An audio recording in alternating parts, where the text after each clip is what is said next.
नमस्कार दोस्तों, स्वागत है आप सभी का। मेरे चेहरे पे की खुशी से आपको ये बात समझ में आ रही होगी, आपने थंबनेल में भी देखा होगा। जैसे कि मैंने पहले बोला था कि मैं जो पीडीएफ प्रोवाइड आपको करने वाला हूँ उसी से क्वेश्चन पेपर आएगा। मोर देन 90% क्वेश्चन पेपर आएगा। तो उसी बात पे आज का पेपर जो है MUHS यूनिवर्सिटी का, उसका हम एनालिसिस करने वाले हैं। और 95% पेपर जो है, मैंने जो इम्पोर्टेंट टॉपिक्स दिए थे उनमें से 95% आपका पेपर आया है। और मैं इस वीडियो में ना कि सिर्फ एनालिसिस करूंगा, पेपर सही में टफ था, इजी था, मीडियम था, सिंपल था, टाइम मैनेजमेंट की दृष्टि से कैसा था, उसके बाद मैंने जो पीडीएफ दिया था उसमें से कहाँ से क्या क्वेश्चन आए और किस क्वेश्चन में आपको क्या लिखना अपेक्षित था, क्या करना आपको अपेक्षित था, क्या करना आपको अपेक्षित नहीं था, और इस पेपर से हम क्या अंदाज बांध सकते हैं कि आगे के जो पेपर है वो किस तरह से रह सकते हैं, किस तरह से यूनिवर्सिटी क्वेश्चन पेपर की लेवल सेट कर रहा है, और इस पेपर से आपको क्या लर्निंग लेनी चाहिए जिससे कि आप वो लर्निंग्स आपके अगले पेपर में इम्प्लीमेंट कर सके, जिससे कि आपके पास होने के और बहुत अच्छे मार्क्स लेकर के आने के चांसेस बहुत ज़्यादा मल्टीप्लाई हो जाएंगे, बहुत ज़्यादा बढ़ जाएंगे। तो सबसे पहले congratulations to BAMS and beyond family. 95% strike rate हम लेकर के आए हैं। सिर्फ LAQ का जो फर्स्ट क्वेश्चन है वो मैं बोला था, मैं 90% क्यों बोला था, क्योंकि मुझे पता है 10% एग्जामिनर कुछ ऐसा पूछ सकता है जो कि आउट ऑफ द बॉक्स है।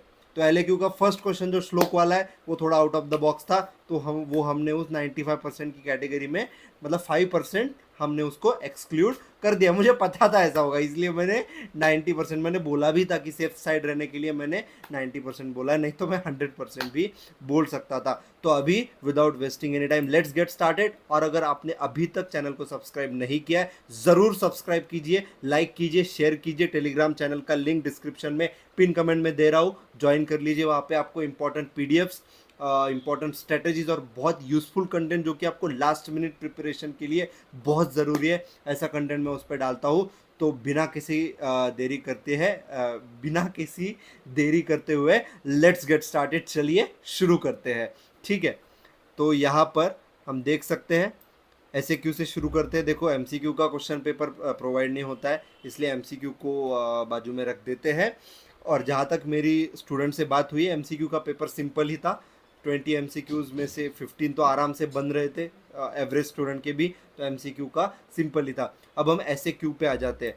तो SAQ में सबसे पहले मैं एनालिसिस एक कर देता हूँ, एक थोड़ा सा एक ब्रीफ में एनालिसिस कर देता हूँ, फिर हम क्वेश्चन बाय क्वेश्चन उसके ऊपर मुड़ेंगे। ठीक है, तो पिछले साल का पेपर और इस साल का पेपर अगर हम कंपेयर करें, तो इस साल का पेपर की जो लेवल थी वो पिछले साल के पेपर से थोड़ी सी हायर साइड पे थी। इसका मतलब यह है पेपर तो इस साल का भी इजी ही था, पिछले साल का भी इजी था, लेकिन पिछले साल का ज़्यादा इजी था, इस साल का थोड़ा कम इजी था। इस साल थोड़ा सा लेवल उन्होंने क्वेश्चन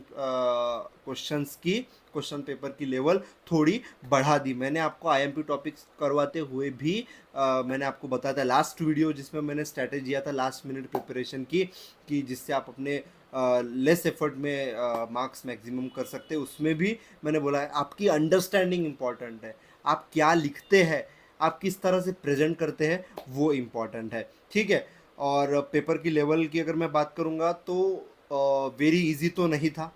ठीक है, इजी भी नहीं था, इजी टू मॉडरेट इस कैटेगरी में पेपर है। मतलब मैं मेरे लेवल से विचार नहीं कर रहा हूँ, मेरे लेवल से तो मुझे तो 100% ईजी।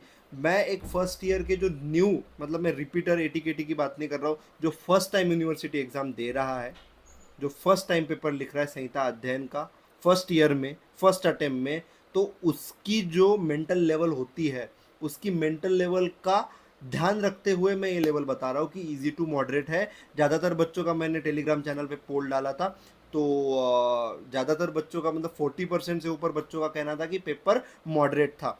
तो आज इस पेपर का हम डिस्कशन शुरू करते हैं। तो पहले देखिए, SAQ का फर्स्ट क्वेश्चन है, वैद्य वृत्ती व चिकित्सा चतुष्पादातील वैद्याचे महत्व लिहा। मीन्स राइट वैद्यकीय वृत्ती disciplines for physician and importance of Vaidya in 4 component of health care. तो अब मैं क्या करूंगा, मैं आपको पैटर्न बताता हूँ कि मैं किस तरह से एनालिसिस करने वाला हूँ। क्वेश्चन पढ़ूंगा, PDF में कहाँ से आया वो आपको दिखाऊंगा, मैं बिल्कुल पूरी तैयारी के साथ आया हूँ भाई। आज आईपीएल शुरू होने वाला है, आज स्पोर्ट्स शुरू होने वाला है, तो मैं भी पूरी तैयारी के साथ आया हूँ, पूरे होमवर्क के साथ आया हूँ। मेरे जो पीडीएफ है उसमें जहाँ जहाँ से क्वेश्चन आए वहाँ मैंने हाईलाइट किया येलो हाईलाइटर से, तो मैं क्वेश्चन पढ़ूंगा, वहाँ पे आपको दिखाऊंगा कि यहाँ पर मैंने ये पॉइंट लिखा था और यहाँ से ये क्वेश्चन आया। और मैं फिर से एक बार आपको ये चीज़ दावे के साथ कह रहा हूँ कि टेलीग्राम चैनल ज्वाइन नहीं किया, ज्वाइन कीजिए। सारे इंपॉर्टेंट पीडीएफ के आप लगे तो प्रिंट आउट निकाल के रख लीजिए आपके पास, उससे बाहर शायद ही क्वेश्चन आएगा। क्या आप बात समझ पा रहे हैं? जैसे कि LAQ का फर्स्ट क्वेश्चन 90% से ऊपर तो 100%, बिल्कुल उसमें कोई ये नहीं भाई। मैंने जितने भी इंपॉर्टेंट पीडीएफ दिए हैं उसमें सब में मैंने यही कहा है कि 90% से ऊपर पेपर इसी से आएगा। बार बार ये चीज़ रिपीट की है, इसीलिए ये पेपर तो हो गया, अब इसको कुछ नहीं कर सकते अगर आप इसका उपयोग लाभ नहीं उठा पाए। लेकिन मैं अभी बता रहा हूँ, अभी भी आपके पास समय है। आपका सिर्फ एक ही पेपर हुआ है, अच्छा हुआ है, वेल एंड गुड। थोड़ा बहुत डिफिकल्ट या फिर मॉडरेट भी गया है, टेंशन मत लीजिए। अब ये पेपर हो गया, इसका कुछ कर नहीं सकते, ठीक है। अब इस पेपर का अगर फॉर एग्जांपल आपका थोड़ा सा पेपर डामाडोल गया, थोड़ा सा आपको ऐसा लगता है कि पेपर इतना खास नहीं गया या फिर थोड़ा डिफिकल्ट गया, तो ऐसे बच्चों के लिए मेरी ये सलाह होगी कि आप धैर्य रखिए, आप मायूस ना होइए। ये सिर्फ ट्रेलर है, पूरी पिक्चर बाकी है। मेरा कहने का तात्पर्य बहुत सारे पेपर अभी आपके बाकी है, तो यहाँ पे ही अगर अपना माइंडसेट अगर आप निगेटिव कर लेंगे तो आगे के पेपर आपके बहुत जो है डिफिकल्ट जाएंगे। आपको मतलब आते हुए भी आप ऐसा नहीं करना है, ऐसा नहीं करना है। कॉन्फिडेंस हाई रखना है, जो हुआ हुआ छोड़ दो उसको, उसके बारे में सोचो मत। नेक्स्ट पेपर के बारे में प्रिपरेशन करो। नेक्स्ट पेपर संस्कृत है, उससे रिलेटेड भी मैं पूरा गाइडेंस प्रोवाइड करूंगा। आपको स्पेसिफिक कुछ चाहिए कमेंट सेक्शन में लिखिए, ठीक है। तो बिल्कुल आप IMP पीडीएफ्स को, मैं फिर से बोल रहा हूँ, IMP पीडीएफ्स को, IMP वीडियोस को देखिए, उससे लाभ लीजिए। वो आज की डेट में सबसे इम्पॉर्टेंट है आपके लिए, उससे ज़्यादा इम्पॉर्टेंट पीडीएफ कोई नहीं है। आपको करना क्या है, आप अगर अफोर्ड कर सकते हैं तो उसका प्रिंट निकाल के रख लीजिए, या फिर मोबाइल या फिर दूसरा कोई डिवाइस होगा आपको, उसमें आपको निकाल करके रख लीजिए। और अब जब पढ़ेंगे, जैसे फॉर एग्जांपल फर्स्ट चैप्टर पढ़ रहे तो इसमें इस पीडीएफ में फर्स्ट चैप्टर निकालना है और आपके बुक या फिर नोट्स का फर्स्ट चैप्टर निकालना है। और इसमें जो पॉइंट्स दिए हैं ये एक एक टिक करते हैं। हाँ ये पहला पॉइंट, हाँ ये पहला पॉइंट पढ़ लिया, ये दूसरा पॉइंट, ये दूसरा पॉइंट पढ़ लिया, ये तीसरा पॉइंट पढ़ लिया, मतलब ऐसे टिक करते हुए, चेक लिस्ट, चेक पॉइंट बोलते हैं ना, तो ये सारे चेक पॉइंट, सारे जो पॉइंट है वो टिक कर करके पढ़ के ही आपको इस तरह से प्रिपरेशन करनी है, जिससे कि आपको मैक्सिमम मैक्सिमम मैक्सिमम रिजल्ट मिलेगा और आपका पेपर भाई साहब ज़बरदस्त तरीके से बढ़िया जाएगा। आप बोलोगे सर पेपर इजी है। देखो पढ़ने वाले के लिए सब इजी है, मैं पहले भी बोला हूँ, आज भी बोल रहा हूँ, इसीलिए पढ़िए और पेपर को बढ़िया तरीके से अटेम्प्ट करके इजी जो है इजी तरीके से केक वॉक की तरह से आप उसको बढ़िया तरीके से सॉल्व करें और अच्छे मार्क्स लेके आए। अभी फिलहाल हम एनालिसिस के ऊपर बढ़ जाते हैं। तो यहाँ पर पहला क्वेश्चन तो मैंने पढ़ लिया, इसको फिर से मैं रिपीट नहीं करूँगा, आप लगे तो इसको फिर से पढ़ सकते हैं। तो लेट्स ओपन द पीडीएफ। कहाँ गई ये देखिए, सॉरी ये पहला क्वेश्चन है चरक संहिता का। और हाँ एनालिसिस में एक चीज़ मैं बताना भूल गया कि इस साल देखो चरक संहिता से बहुत सारे क्वेश्चन आए, पिछले साल इतने नहीं थे, इसलिए भी एक फैक्टर है कि भाई थोड़ा सा मॉडरेट साइड पे गया। अगर अष्टांग से ज़्यादा क्वेश्चन होते तो थोड़ा इजी साइड पे होता, क्योंकि अष्टांग सभी पढ़ते हैं।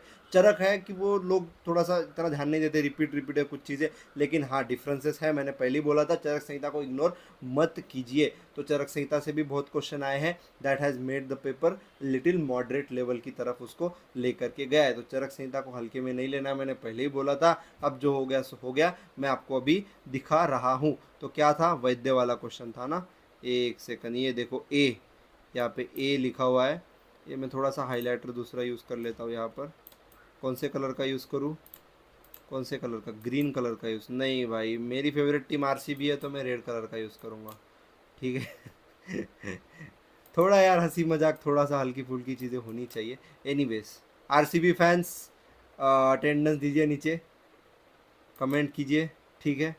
चलो विदाउट वेस्टिंग टाइम आगे बढ़ जाते। तो देखो ये फर्स्ट क्वेश्चन, ए क्वेश्चन देखो, चिकित्सा चतुष्पाद, क्वेश्चन पढ़िए, क्वेश्चन पढ़िए। क्वेश्चन में क्या, हर एक पॉइंट भाई पॉइंट बाय पॉइंट आया, बिल्कुल पॉइंट बाय पॉइंट, मैं बोल रहा हूँ पॉइंट बाय पॉइंट आया। देखो वैद्य वृत्ति आया, तो वैद्य वृत्ति में आप यहाँ पे देख सकते हैं, ये देखो यहाँ पे वैद्य वृत्ति दिख गया आपको, वैद्य वृत्ति। अब वैद्य वृत्ति चिकित्सा चतुष्पाद और चिकित्सा वैद्या, एक सेकंड, वैद्य वृत्ति मैंने दिखा दिया आपको। उसके बाद चिकित्सा चतुष्पादातील वैद्याचे महत्व लिहा, ठीक है। तो ये देखो ये चिकित्सा चतुष्पाद हमारा आ गया यहाँ पर, और वैद्य का प्रधानत्व मतलब यही इसी से लिंक्ड है वो, वैद्य का महत्व, कुछ डिफरेंट नहीं है, मतलब बहुत ऐसा क्लोजली लिंक है। वैद्य का प्रधानत्व अगर आपको पता है तो आप वैद्य का महत्व भी लिख सकते हैं। So this is all about question number A. अब अगर हम आगे बढ़ जाए और हम देखें नेक्स्ट क्वेश्चन, दैट इज इंद्रिय पंचपंचक। ये तो भाई डायरेक्ट ही आया, टू बी वेरी ऑनेस्ट। ये क्वेश्चन नंबर बी हमारा आ गया, यहाँ पर आप देख सकते हैं क्वेश्चन नंबर बी, इंद्रिय पंचपंचक। हाँ मैं बताना भूल गया, ये चिकित्सा चतुष्पाद ये कौन से अध्याय से आया, खुड्डाक चतुष्पाद अध्याय, चरक संहिता सूत्रस्थान अध्याय 9 से, ठीक है। और ये जो बी वाला क्वेश्चन है इंद्रिय पंचपंचक वाला, आप देख सकते हैं डायरेक्ट यहाँ पे इंद्रिय पंचपंचक सीधा डायरेक्ट आया, एकदम straight forward, the easiest question. यहाँ पर अगर आप प्रिपेयर करके गए हैं तो आपको ये डेफिनेटली बढ़िया तरीके से क्या करना क्या था भाई, डेफिनेशन लिख के चार्ट ही तो निकालना, टेबल ही तो निकालना था। मैंने बोला था भाई इंद्रिय पंचपंचक का एक टेबल है, वो करके जाओ, वो क्रिया में भी काम आएगा, संहिता में भी काम आएगा, पदार्थ में भी काम आएगा, और वो इंपॉर्टेंट क्वेश्चन है, ये तीनों में से किसी में भी दिख सकता है आपको। और अभी इधर आया ऐसा, इसका मतलब ये नहीं कि क्रिया में पदार्थ में नहीं आएगा, वो आ सकता है, रिपीट होते हैं क्वेश्चन जो कॉमन है, हमारे टाइम पे भी रिपीट हुए थे। तो ऐसा मत सोचिए कि इसमें आया तो दूसरे सब्जेक्ट में नहीं आया, हर चीज़ आपकी थोरोली प्रिपेयर होनी चाहिए, तभी जाके आपके सक्सेस के चांसेस बहुत ज़्यादा बढ़ जाते हैं। तो जैसे कि इंद्रिय पंचपंचक में क्या लिखना था आपको, बुद्धि, इंद्रियार्थ, सन्निकर्ष, विषय, मतलब जो भी उसके 5 पॉइंट थे, क्षमा कीजिए अगर बोलने में थोड़ा सा इधर उधर हो गया हो तो ऐसे 5 पॉइंट होते हैं, वो टेबल आपको करने। और ए में मैं बताना भूल गया, अब इसमें बताओ क्या, आप उतने समझदार है, इसको एक्सप्लेन करने की क्या जरूरत है, वैद्य कैसा होना चाहिए, हाँ बताया आचार्य वाग्भट ने, बताया आचार्य चरक ने, बताया उस तरह से लिखी है ना भाई। शास्त्रों में पारंगत होना चाहिए, दुष्टिकर्मा मतलब देखा हुआ होना चाहिए उसने, है ना, दक्ष होना चाहिए, वो सब जो दिए है उसी तरह से आपको लिखना है। तो इंद्रिय पंचपंचक का मैंने डिस्कस यहाँ पर कर लिया है। उसके बाद तीसरा है देह प्रकृति वर्णन कराव, ये भी डायरेक्ट चरक संहिता से आया हुआ क्वेश्चन है। मतलब क्वेश्चन ऐसे ना आपको पढ़े तो आएंगे यार, नहीं तो आपको लगेगा कि यार क्या पूछ दिया डिफिकल्ट। तो ये मैं दिखाता हूँ, देखो ये रहा हमारा सी क्वेश्चन, दैट इज देह प्रकृति बॉडी कॉन्स्टिट्यूशन, डायरेक्ट पीडीएफ से वहाँ के वहाँ क्वेश्चन हमारा आ गया। तो देह प्रकृति में क्या लिखना है आपको, ये क्रिया शरीर में भी है, मैंने पहले ही बोला था क्रिया शरीर में भी ये चीज़ है देह प्रकृति। तो उस तरह से आपको देह प्रकृति को एक्सप्लेन करना था, उसके फैक्टर्स और कौन से प्रकार के उसके बारे में जितने भी पॉइंट्स है वहाँ पर वो आपको लिखने थे। तो यहाँ पर हमारा इस क्वेश्चन का भी डिस्कशन हो गया। अब देह प्रकृति वर्णन करा, उसके बाद साध्य साध्यते अनुसार रोग प्रकार, डिस्क्राइब टाइप्स ऑफ रोगा अकॉर्डिंग टू द साध्य। तो साध्य साध्यता के अनुसार रोग के प्रकार। तो यहाँ पर ये क्वेश्चन मैंने चिल्ला चिल्ला के बोला था, ये क्वेश्चन इंपॉर्टेंट है, ये क्वेश्चन करके जाओ, लेकिन आप में से कुछ लोगों ने किया नहीं होगा मुझे पता है, सभी सिंसियर नहीं होते, तो सिंसियर बनिए। देखिए ये डी क्वेश्चन है हमारा, व्याधि प्रकार साध्य साध्यता अनुसार, और मेरे हिसाब से ये क्वेश्चन रिपीट भी हुआ है, ये क्वेश्चन रिपीट भी हुआ है चरक संहिता में।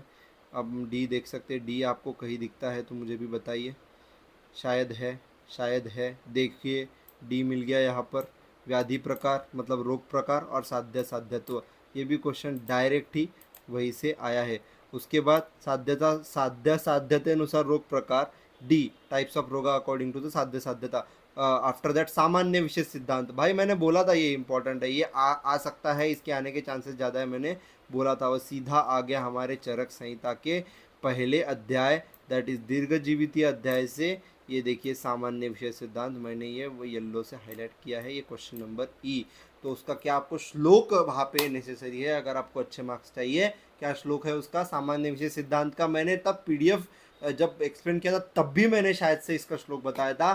क्या श्लोक है इसका, क्या श्लोक है, सर्वदा सर्वभावानां सामान्यं वृद्धि कारणम ह्रास हेतु विशेषश्च प्रवृत्तिरुभयस्य तु। तो उसको आपको एक्सप्लेन करना था, सामान्य से समान की वृद्धि और विशेष से ह्रास। आप अगर मराठी में लिखते तो उस तरह से सामान्याने सामान्याची वृद्धि आणि विशेष आणि ह्रास उस तरह से आपको लिखना था। ठीक है, अब यहाँ पर अगर हम देखें तो सामान्य विशेष सिद्धांत ई वाला हो गया। उसके बाद एफ मंडपया विलेपियाचे गुणधर्म लिया। मैंने बोला था भाई, मुझे इतनी खुशी हो रही है आपको बताते हुए। मतलब ये मैंने जितने दिए हैं ना पॉइंट्स, उसमें से भी मैंने जो पॉइंट ज़्यादा स्ट्रेस करके बोले कि भाई ये इस साल आ सकता है, पिछले साल वो आया था। देखो इससे कोई हम गणित नहीं बांध सकते कि पिछले साल ये आया था इसीलिए वो नहीं आएगा, ये आज इस साल आएगा। मतलब आप समझ रहे। फॉर एग्जाम्पल मैं अगर एनाटॉमी की बात करूँ कि अगर पिछले साल हमारा नी जॉइंट आया तो इस साल हमारा शोल्डर जॉइंट आएगा। एक ऐसा कॉमन परसेप्शन होता है लोगों के दिमाग में कि अल्टरनेट आएगा, है ना, अल्टरनेट आता है ना। तो मेजॉरिटी ऑफ केसेस में देखने को मिलता है, लेकिन इसकी कोई गारंटी नहीं है, इसलिए आपको सब करना है, ऐसा नहीं है, सब ही करना है। जैसे कि हमारे पिछले के पिछले पेपर में नी जॉइंट आया था, हमारे पेपर में भी नी जॉइंट आया और बच्चे फंस गए। बच्चों को लगा शोल्डर आएगा, शोल्डर अच्छे से करके गए, नी में थोड़ा फंस गए, मतलब लिखने में थोड़ी सी दिक्कत गई, कुछ कुछ चीज़ें याद नहीं आ रही। रिवीजन बहुत इंपॉर्टेंट है। पेपर से पहले आप अगर रिवीजन अच्छे से किए तो आपको पेपर में सब याद आएगा, अच्छे से आप लिख पाएंगे। तो मैं बोल रहा था मुझे खुशी इस बात की कि मैंने जो चीज़ें स्ट्रेस की कि भाई ये इंपॉर्टेंट है, ये पेपर में आ सकता है, ये मेरा मतलब एक एक एक क्या बोलता कि क्या बोल सकते हैं उसको कि बेसिकली जो है कि स्किल के बेसिस के ऊपर एक हम प्रोबेबिलिटी बोलते हैं, एक स्किल बोलते हैं, एक गेसिंग बोलते हैं on the basis of skill, है ना, on the basis of knowledge, on the basis of analysis, on the basis of study. वो जो मेरे अंदर है उसी के हिसाब से मैंने उस पीडीएफ में बताया था कि यार ये इंपॉर्टेंट है, ये ज़्यादा आने के चांसेस है, ये आ सकता है, और वही चीज़ें ज़्यादातर आई है। जैसे कि यहाँ पर मैं आपको सीधा सीधा दिखा देता हूँ कि देखो कृतान्न वर्ग, यहाँ पर आप देख सकते हैं, ये जो है हमारा कृतान्न वर्ग उसी तरह से सीधा सीधा पूछा गया है। मंडपेया विलेपी, आप देख सकते हैं मंडपेया विलेपी, है ना, सीधा सीधा पहले तीन ही आए डायरेक्ट, कृतान्न वर्ग में मंडपेया विलेपी। और ये क्वेश्चन नंबर एफ, और ये है अध्याय 6 से, दैट इज अन्न स्वरूप विज्ञानीय। थोड़ा कीचड़ मिचड़ है, आप संभाल लीजिए, उसमें कोई दिक्कत नहीं, अपन होली खेलेंगे, है ना। ई साला कप नाम दे आरसीबी, ठीक है, core fan of RCB, attendance नीचे दीजिए, ठीक है। तो यहाँ पर हम आगे बढ़ जाते हैं नेक्स्ट क्वेश्चन की तरफ। हमारा नेक्स्ट क्वेश्चन कौन सा है जी? नेक्स्ट क्वेश्चन है मंडपेया विलेपी यांचे गुणधर्म लिया, राइट द कैरेक्टरिस्टिक ऑफ मंडपेया विलेपी। उसके बाद नेक्स्ट है मधुर रस कर्मे मधुर रस अतिसेवन जन्य लक्षण लिया। सब सही है ना भाई, बिल्कुल सही है। मैंने बोला था रसभेदी अध्याय, अध्याय 10वां, इसमें से 5 रस है, 5 रस में से कोई भी पूछ सकता है। उसमें से सबसे एक्सपेक्टेड, सबसे ईजी जो है मधुर रस है, और आप में से ज़्यादातर लोगों ने करके भी गया होगा। तो देखिए मैंने हाईलाइट किया, ये मधुर का कार्य, ये देखिए कार्य, और अधिक सेवन से उत्पन्न व्याधि, मतलब अति सेवन जन्य लक्षण, जो भी वहाँ पे हमको पूछा है ना, वही तो पूछा है। और क्या पूछा है भाई, और पूछा ही क्या है ना। मधुरस कर्म में मधुरस अति सेवन जन्य लक्षण लिया, वही चीज़ है, सेम टू सेम मेरे इससे आई। उसके बाद आम की परिभाषा लिहून साम व निराम दोषांची लक्षणे लिया। डिफाइन आम एंड राइट साम एंड निराम दोष लक्षण। अब आम का रेफरेंस अष्टांग हृदय में 2 जगह पे आया, मैं आपको दिखाता हूँ। सॉरी, ये चरक संहिता है, अब हम अष्टांग, हाँ, तो आम निराम का 2 जगह पे आया है। पहला हमारा आया है मेरे हिसाब से मात्रा शीतीय में, हाँ, ये अध्याय 8 मात्रा शीतीय।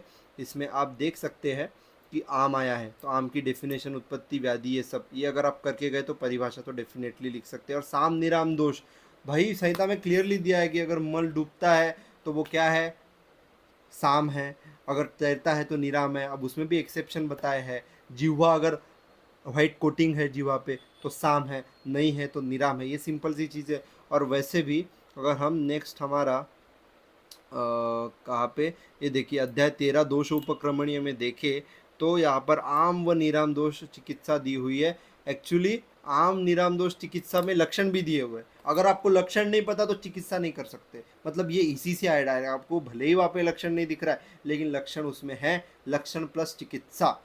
पहले लक्षण पता होने चाहिए ना किसी डिसीज के, पहले आपको उसके सिम्टम्स तो पता होने चाहिए डिसीज़ के। अगर सिम्टम्स ही पता नहीं होंगे तो आप ट्रीटमेंट क्या करेंगे? तो बिल्कुल साम आम व निराम दोष म्हणजे साम निराम दोष। स आम मीन्स साम, आम युक्त, है ना?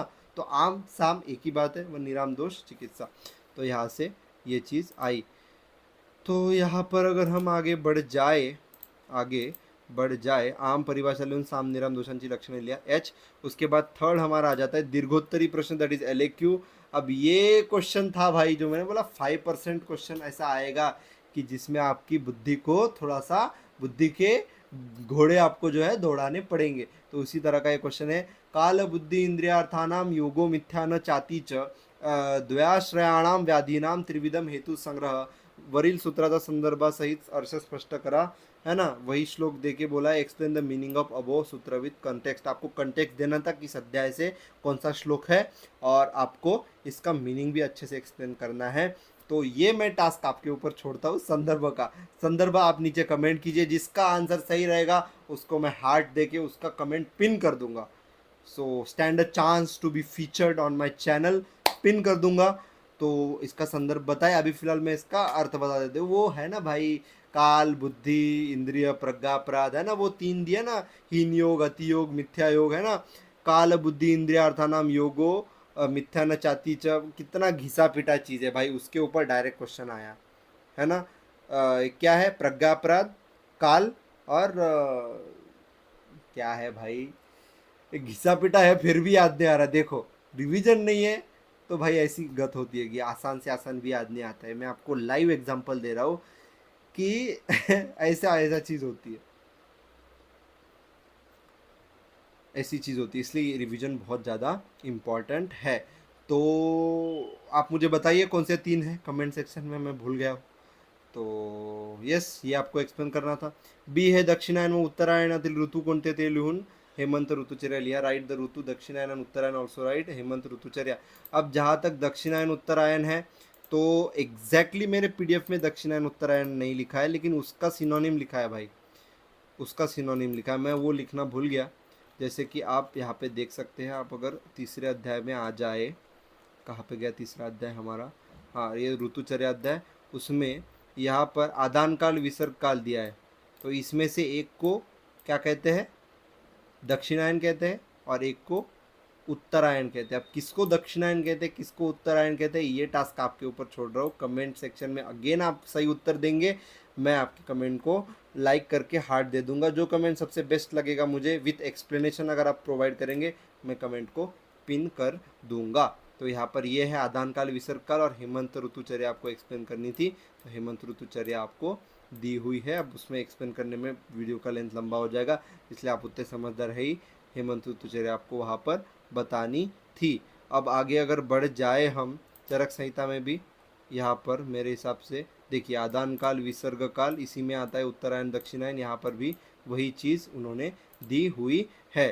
तो हमारा जो यहाँ पर ये क्वेश्चन है ये भी डिस्कस हो गया, दक्षिणायन उत्तरायण। अब हम चलते हैं नेक्स्ट क्वेश्चन की तरफ। नेक्स्ट क्वेश्चन हमारा है यहाँ पर कौन सा? कफ दोषाची स्थाने प्रकार कर्म संचय प्रकोप प्रशम लिया। भाई साहब ये तो सीधा सीधा क्वेश्चन है, ये तो बहुत आसान वाला क्वेश्चन है। ये तो आपको बिल्कुल ही आपने बढ़िया तरीके से लिखा होगा। ये कहाँ दिया हुआ है, कहाँ दिया हुआ है बेटा? ये यहाँ पे दिया हुआ है अध्याय 12 दोष भेदीय में। सीधा सीधा कफ दोष का सामान्य स्थान, भेद व उनका स्थान व कर्म, इसी पे डायरेक्ट क्वेश्चन पूछ लिया, और उसी के साथ साथ दोषों का संचय प्रकोप प्रशम भी पूछ लिया।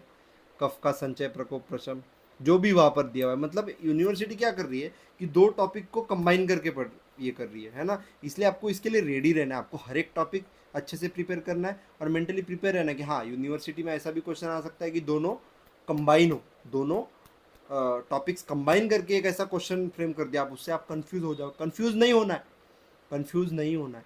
आपको याद करना है कि हाँ मैंने ये कहाँ पढ़ा था, हाँ ये यहाँ पढ़ा था, वो कहाँ पढ़ा था, वो वहाँ पढ़ा था, हाँ तो ये पढ़ा था, ये पढ़ा था। इनका लिंक बिठाने की कोशिश कीजिए माइंड में फास्ट। हाँ तो पहले मुझे ये लिख सकता हूँ मैं, बाद में ये लिख इसी तरह से आपको आपकी बुद्धि का समयोचित इस्तेमाल करके वहाँ पर आंसर लिखना है। तो ये हो गया हमारा ये वाला क्वेश्चन जो है कफ दोष. उसके बाद नेक्स्ट आहे व्यायाम परिभाषा लिहून व्यायामाचे गुण, अति व्यायाम, दोष, सम्यक व्यायाम, लक्षण व व्यायाम वर्ज्य व्यक्ती कोणत्या ते लिहा. डिफाइन व्यायाम exercise and right it. Good effect bad effect of excessive व्यायाम, फीचर्स ऑफ करेक्ट व्यायाम, कॉन्ट्रा इंडिकेटेड पर्सन फॉर व्यायाम. अब ये क्वेश्चन देख के मेरे को हंसी आ रही है. मैं बोला ना यूनिवर्सिटी टेढ़ा पेपर निकाल सकती है. अब किसी ने नहीं सोचा था कि दिनचर्या में व्यायाम आ जाएगा, लेकिन भाई दिनचर्या में व्यायाम उन्होंने डाल दिया. आप देख सकते हैं यहाँ पे अध्याय 2 दिनचर्या. अनएक्सपेक्टेड था कि दिनचर्या पे LAQ है, ऐसे क्यों आ सकता है. देखो 2 चीज़ें यहाँ पे मैं बोल रहा हूँ. यूनिवर्सिटी का फंडा है भाई तुमको मतलब तुमको कंफ्यूज करने में, तुम्हारे लिए क्वेश्चन पेपर की लेवल बनाने के लिए, तुम्हारे को क्वेश्चन चैलेंजिंग बनाने के लिए ये स्ट्रैटेजी है यूनिवर्सिटी वालों की. जैसे कि देखो जो सामान्य विषय सिद्धांत है वो LAQ के लिए आता है, वो SAQ के लिए पूछ दिया. अब व्यायाम ये SAQ वाला क्वेश्चन है. दिनचर्या वो भी रेयरली आता है भाई, व्यायाम नहीं पूछते जनरली. दिनचर्या में क्या पूछते हैं, पूछा है तो क्या पूछते हैं दिनचर्या में. दिनचर्या में अभ्यंग पूछ देंगे, वो एक इम्पॉर्टेंट क्वेश्चन बन जाता है. अभ्यंग के साथ साथ उद्वर्तन पूछ देंगे, स्नान पूछ देंगे, नस्य पूछ देंगे, है ना. ये सब चीज़ें पूछ लेंगे, दंत धावन पूछ देंगे. व्यायाम बहुत रेयरली पूछते हैं भाई. पहले भी आप PYQ अगर देखेंगे तो व्यायाम ज़्यादा बार नहीं आया है, तो ये रेयर है. और LAQ में नहीं आने वाला क्वेश्चन है, SAQ में आने वाला क्वेश्चन है, फिर भी LAQ में पूछ दिया. इसीलिए आपको रेडी रहना है कि आपको कोई भी क्वेश्चन एलेबोरेट करते आना चाहिए. जितना भी आपके पास कंटेंट है, अगर SAQ LAQ के लिए आता है तो आपको उसको अच्छे से एलेबोरेट करना है. ऐसा नहीं कुछ भी लिख के आना है. थोड़ा सा दिमाग यूज़ करके अलग अलग टॉपिक से चीज़ें पकड़ के, या फिर थोड़ा सा अपना कॉमन अंडरस्टैंडिंग प्रैक्टिकल एग्जांपल्स वहाँ पे लिख करके आपको कंटेंट को थोड़ा सा लंबा करना है. और अगर LAQ SAQ के लिए आता है तो आप शॉर्ट करके तो लिख ही सकते हैं, उसमें तो कोई दिक्कत वाली बात है ही नहीं. तो यहाँ पे दिख सकते हैं, मैंने भले ही व्यायाम का यहाँ पे नाम आपको नहीं लिख रहा होगा, लेकिन अगर आप थोड़े भी समझदार है तो यहाँ पे क्लियर लिखा है each and every part of दिनचर्या. अब each and every part of दिनचर्या में व्यायाम भी आ गया है हमारा, तो ये D क्वेश्चन भी हमारा कवर हो गया. अब देखो यहाँ पे मैंने बोला कि मैं आस्क फॉर SAQ LAQ, ये भी आपको वार्निंग दी थी मैंने कि दिनचर्या का कोई भी पार्ट आपको या तो SAQ या फिर LAQ के लिए पूछ सकता है. और यहाँ पे देखो वही हुआ, डायरेक्ट आपको SAQ के लिए LAQ के लिए पूछ दिया व्यायाम.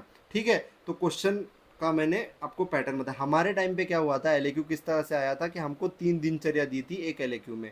मतलब एक LAQ में आप कवलगंडू से एक्सप्लेन कीजिए, धूमपान एक्सप्लेन कीजिए, और एक और था उसको एक्सप्लेन कीजिए. आपको एक ही आया वो LAQ के लिए, तो वो क्वेश्चन ज़्यादा आसान था. मतलब आप 3 में से अगर एक नहीं आ रहा 2 लिख सकते, लेकिन व्यायाम ही पूछा है बस. तो अगर आपको व्यायाम नहीं आता तो आपने अगर इधर उधर का लिखा है तो आपको मार्क्स वो नहीं देगा.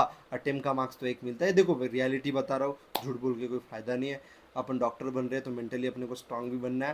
तो यही था आज के क्वेश्चन पेपर का एनालिसिस. मैं बहुत खुश हूँ, मैं बहुत ही हैप्पी हूँ कि जो भी मैंने बताया था IMP PDF से वही आया, और आप भी खुश होंगे अगर आपने PDF फॉलो की है. और अगर आपने फॉलो नहीं की थी तो आगे के जो हमारे पेपर्स है आपके, उसके लिए गलती मत कीजिए. टेलीग्राम चैनल पे जाइए और जो है IMP PDF का जो है आप उनका क्या बोलते हैं उसको उपयोग कीजिए. आपकी प्रिपरेशन में आपको बढ़िया रिजल्ट मिलेगा.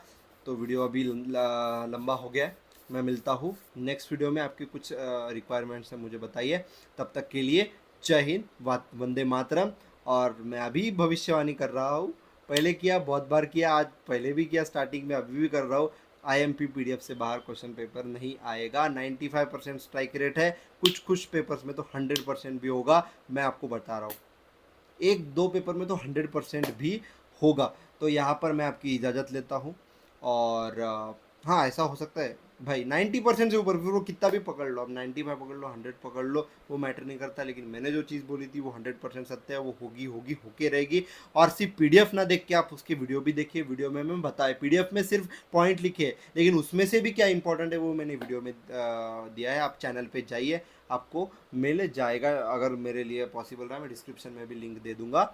तो चलिए, this was all about this video. मैं मिलता हूँ आपको इसके नेक्स्ट वीडियो में. तब तक के लिए जय हिंद, वंदे मातरम, जय आयुर्वेद. आयुर्वेद सबसे पहले, RCB फॉरएवर. ई साला कब नाम दे.